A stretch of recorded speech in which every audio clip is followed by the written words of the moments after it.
하나님이 사랑하시는 비산동교회 성도님들, 지난 하루 동안 평안하셨습니까? 오늘 우리에게 주시는 하나님의 말씀은 창세기 47장 27절에서 31절입니다. 하나님의 말씀을 함께 읽겠습니다. 이스라엘 족속이 애굽 고센 땅에 거주하며 거기서 생업을 얻어 생육하고 번성하였더라. 야곱이 애굽 땅에 17년을 거주하였으니 그의 나이가 147세라. 이스라엘이 죽을 날이 가까움에 그의 아들 요셉을 불러 그에게 이르되 이제 내가 너게 은혜를 입었거든 청하노니 내 손을 내 허벅지 아래에 넣고 인애와 성실함으로 내게 행하여 애굽에 나를 장사하지 아니하도록 하라. 내가 조상들과 함께 눕거든 너는 나를 애굽에서 메어다가 조상의 묘지에 장사하라. 요셉이 이르되 내가 아버지의 말씀대로 행하리이다. 야곱이 또 이르되 내게 맹세하라 하매 그가 맹세하니 이스라엘이 침상머리에서 하나님께 경배하니라. 아멘. 기도하겠습니다.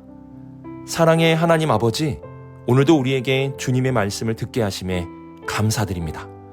주님의 말씀을 눈으로 보고 귀로 들으며 마음에 새겨 삶으로 나타날 수 있도록 인도하여 주옵소서.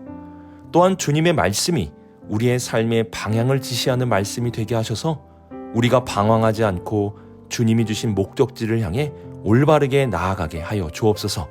오늘도 주님의 말씀을 듣겠습니다. 이 모든 말씀 우리 주 예수 그리스도의 이름으로 기도드립니다. 아멘.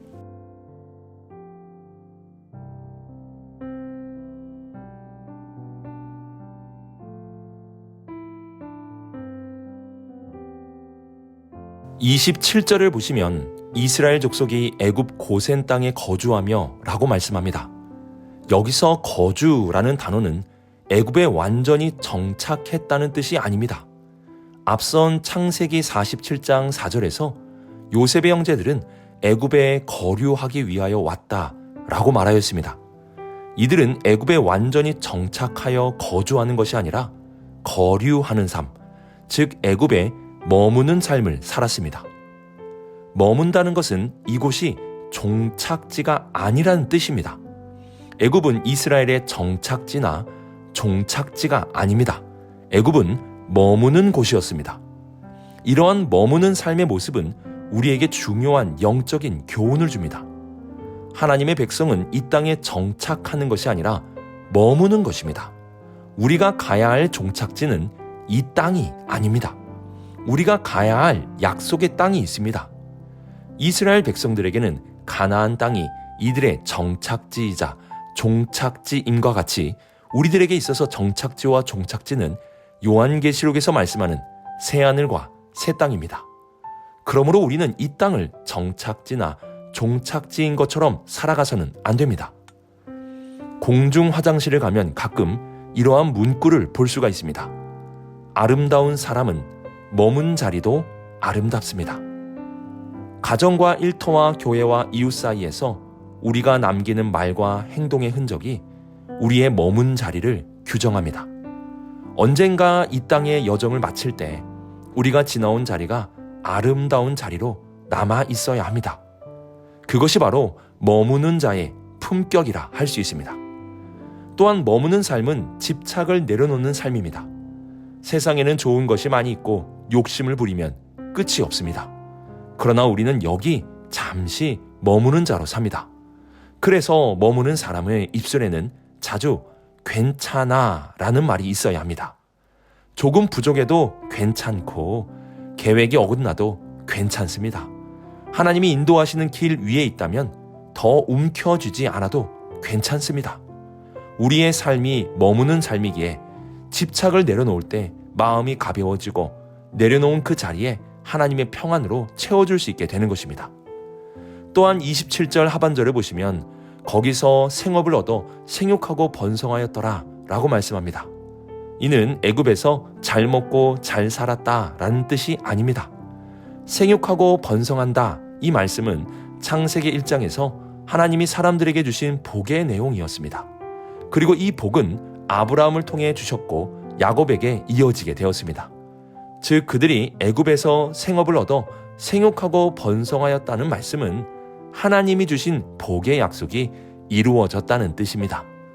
하나님의 약속은 장소와 상관없이 이루어지게 됩니다. 가나안 땅에서만 약속이 이루어지는 것이 아니라 애굽 땅에서도 그 약속은 이루어지는 것입니다. 이스라엘 백성들은 애굽 땅에서 하나님의 약속이 이루어지고 있다는 것을 그 눈으로 보면서 살아갔습니다. 이러한 삶은 참 복된 삶입니다. 하나님의 약속이 이루어지는 것을 그 눈으로 본다는 것은 정말 귀한 일입니다. 그러므로 여러분도 하나님이 나에게 주신 약속들을 보게 해달라고, 그 약속들이 이루어지는 것을 내 두 눈으로 직접 보게 해달라고 기도하십시오. 하나님은 애굽에서 살아가는 이스라엘 백성들에게 하나님의 약속이 이루어지는 것을 보게 해주셨습니다. 우리는 이 땅에서 머무는 자로 살아가야 합니다. 머무는 자는 머문 자리를 아름답게 하고 집착을 내려놓으며 괜찮아 라는 말을 할 줄 아는 삶입니다. 그리고 우리는 하나님의 약속을 보는 자로 살아가도록 기도해야 합니다. 하나님이 주신 약속이 지금 여기에서도 성취되는 것을 눈으로 보게 해달라고 기도하며 살아가야 합니다. 이스라엘 족속은 애굽에서 고향을 떠난 피난민 신세로만 머물지 않았습니다. 그들은 하나님의 약속을 향해 방향을 잃지 않는 나그네였고 머무는 자리마다 하나님이 주시는 복의 흔적을 남기는 자로 살아갔습니다. 오늘 우리가 사는 자리도 어쩌면 애굽과도 같습니다. 우리는 여기 잠시 머무는 자들이며 하나님은 오늘 이 자리에서도 약속을 이루어 주십니다. 그러니 집착을 내려놓고 머문 자리를 아름답게 가꾸며 약속의 성취를 보는 눈을 구하십시오. 주께서 우리 모두에게 그 은혜를 주시어 머무는 자의 품격으로 오늘을 살게 하시고 약속이 이루어지는 것을 우리의 눈으로 보게 하시기를, 그런 은혜가 여러분의 삶에 가득하기를 주님의 이름으로 축복합니다.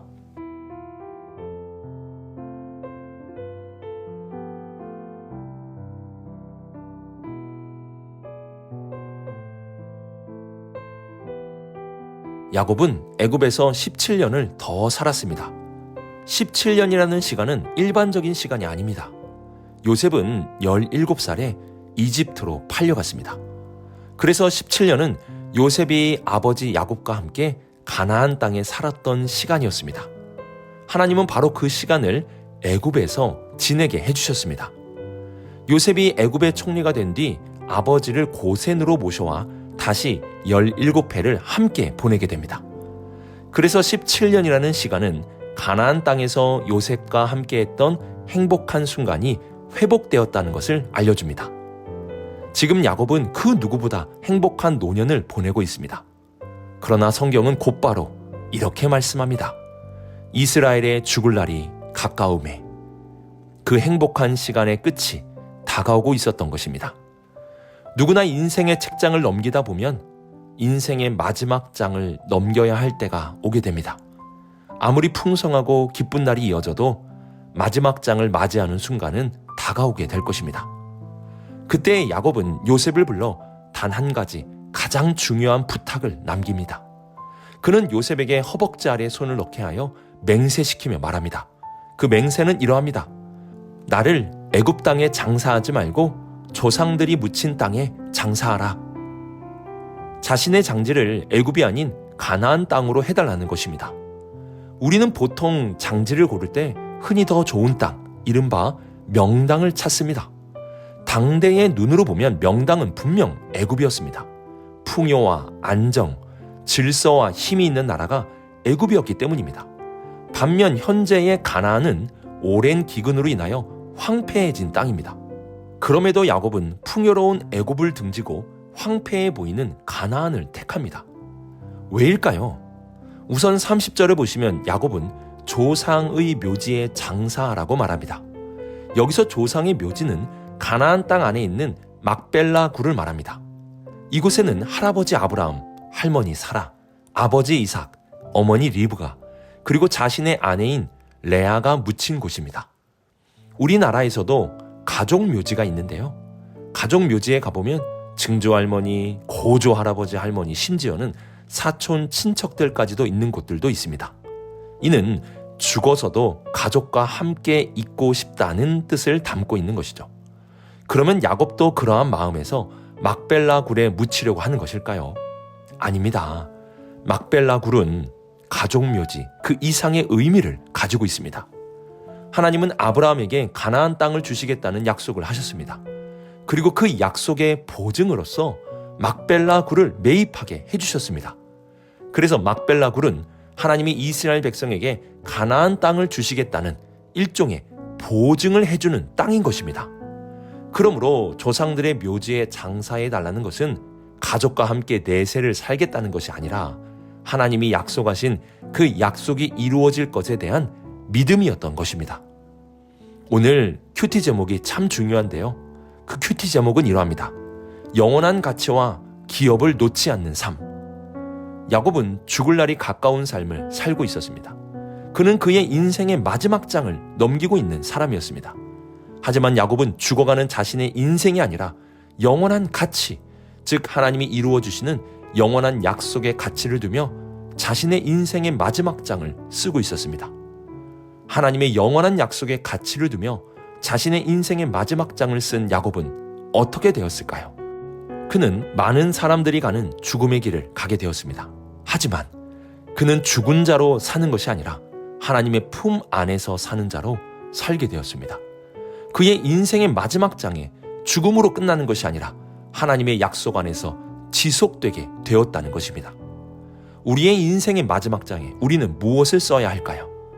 썩어져가는 것에 가치를 두며 쓰지 마시고 야곱과 같이 하나님의 약속에 가치를 두며 우리의 인생의 마지막 장을 쓸 수 있기를 바랍니다.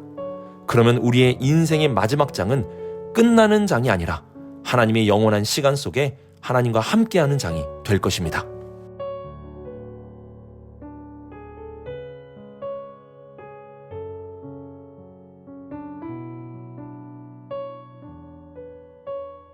야곱은 썩어져가는 것에 가치를 두지 않고 영원한 하나님의 약속에 가치를 두었습니다. 그 믿음으로 막벨라 굴에 자신을 장사해 달라고 부탁한 것입니다. 그리고 본문 마지막 구절은 야곱이 침상 머리에서 하나님께 경배했다고 증언합니다. 경배는 엎드리고 머리를 숙이는 행동입니다. 야곱은 오직 하나님 앞에서만 이 경배를 드렸습니다.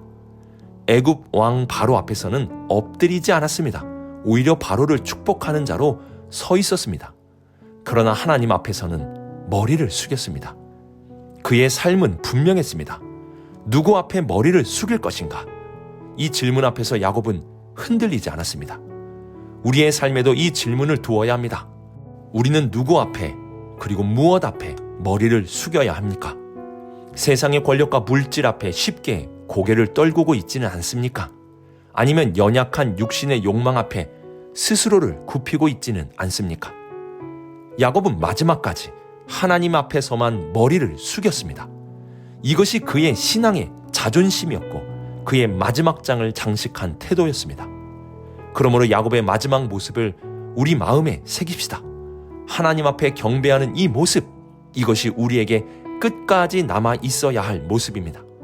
사람의 권세와 재물 앞에서 비굴해지지 않고 오직 하나님 앞에서만 무릎을 꿇는 이 거룩한 고집, 약속을 향해 무덤의 자리까지 정렬한 이 믿음, 이것이 신앙의 품격입니다. 세상의 권력자였던 바로 앞에서는 축복하는 자로 서고 하나님 앞에서는 경배로 엎드린 자로 있었던 야곱처럼 우리도 마지막까지 하나님 앞에 머리를 숙이는 예배자의 길을 걸어갈 수 있기를 주님의 이름으로 축복합니다. 오늘의 말씀을 묵상하며 이 땅에서 거류하는 자로 살기를 바랍니다. 머무는 자리마다 정직과 배려, 평안의 흔적을 남겨 아름답게 하고 더 움켜쥐기보다 괜찮아 라고 말할 수 있는 의연함으로 집착을 내려놓는 삶을 살 수 있기를 바랍니다. 또한 우리의 마지막 장이 썩어져가는 것을 기록하는 페이지가 아니라 영원한 하나님의 약속의 가치를 써내려가는 믿음의 고백이 기록되기를 바랍니다. 끝으로 사람과 재물 앞에 굽히지 않고 오직 하나님 앞에서만 머리를 숙일 수 있는 신앙의 자존심을 지키며 살아가는 우리 모든 성도님들이 되시길 주님의 이름으로 축복합니다. 기도하겠습니다. 사랑의 하나님 아버지, 우리의 이 땅의 삶이 집착과 욕심이 아니라 거류하는 자로 머문 자리가 아름답고 괜찮아 라고 말하는 의연함이 있게 하여 주옵소서. 또한 우리의 인생의 마지막 장이 썩어져가는 것들로 가득하지 않게 하시고 오직 영원한 하나님의 약속에 대한 가치가 넘쳐나게 하여 주옵소서. 하나님, 우리의 머리가, 우리의 허리가 오직 하나님 앞에서만 굽어지게 하시고 그렇게 우리의 삶의 마지막까지 살아가게 하여 주옵소서. 이 모든 말씀 하나님의 아들 우리 주 예수 그리스도의 이름으로 기도드립니다. 아멘.